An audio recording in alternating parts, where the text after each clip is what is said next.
Opgave 3. Her skal jeg bestemme forskriften for punkterne 2,1 og 5,27 ved at anvende de former, jeg lige har udledt i opgave 2.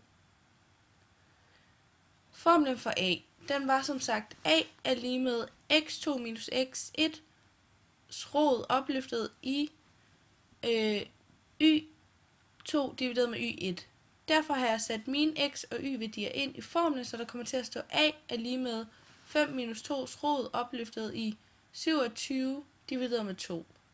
Det har jeg tastet ind på lommeregneren, og det har derfor givet 3.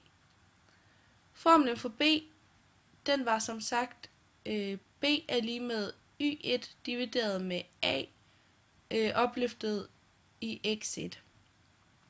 Der har jeg gensat mine y- og x-værdier ind, og har fået formlen til at være b er lige med 1 divideret med 3 opløftet i anden.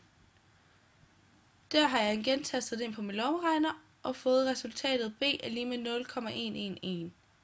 Her kan vi derfor bestemme forskriften, som kommer til at blive f af x er lige med 0,111 gange 3,0 i x'te, hvilket jeg også fik den til i første opgave.